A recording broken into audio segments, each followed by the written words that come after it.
எவ்வளவு அடிச்சாலும் தாங்குறான், இவன் ரொம்ப நல்லவன். ஈரானை திருப்பி அடிக்காத ஐக்கிய அரபு அமீரகம். போர்க்களத்துக்கு மத்தியில் ஒரு அங்காளி பங்காளி சண்டை. இஸ்ரேல் ஈரான் இடையே மத்திய கிழக்கில் போர் தொடரும் நிலையில் அமீரக நகரங்களை குறிவைத்து ஈரான் தொடர்ந்து தாக்குதல் நடத்தி வந்தாலும் கூட அதற்கு எந்த ஒரு பதிலடியும் கொடுக்காமல் துபாய் அமைதியாகவே இருந்து வருகிறது. இவ்வளவு நடந்த பிறகும் கூட துபாய் பதிலடி கொடுக்காமல் தற்காத்து மட்டுமே வருகிறது. அதாவது ஈரான் மீது நேரடி தாக்குதல்களை அமீரகம் ஆரம்பிக்கவில்லை. அமீரகம் இந்த அளவுக்கு ஏன் அமைதி காக்கிறது என்ற கேள்வி பலருக்கும் வரலாம். ஈரானுடனான பொருளாதார உறவுக்கு அமீரகம் முக்கியத்துவம் கொடுப்பது இதற்கு பிரதான காரணமாகும்.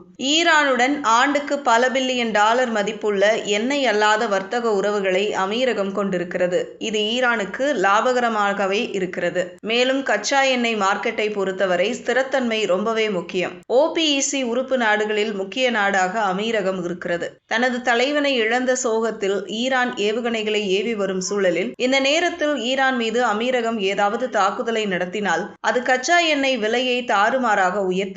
இது அதன் பிரதான பிசினஸை பாதிப்பதுடன் நிலைமையை இன்னும் மோசமாக்கும். இந்த போர் சலசலப்பில் அமீரகம் நடுநிலையாக இருந்தால் போர் முடிந்தவுடன் சீக்கிரமே அமீரகம் மீண்டும் இயல்பு நிலைக்கு திரும்பிவிடும். ஆனால் ஈரானை தாக்கினால் போர் முடிந்த பிறகும் கூட ஈரான் அமீரகம் மோதல் இருந்து கொண்டே இருக்கும். இதனால் சர்வதேச முதலீட்டாளர்கள் அமீரகம் பக்கமே வரமாட்டார்கள். இதன் காரணமாகவே அமீரகம் பதிலடி கொடுக்காமல் அமைதி காட்டுகிறது.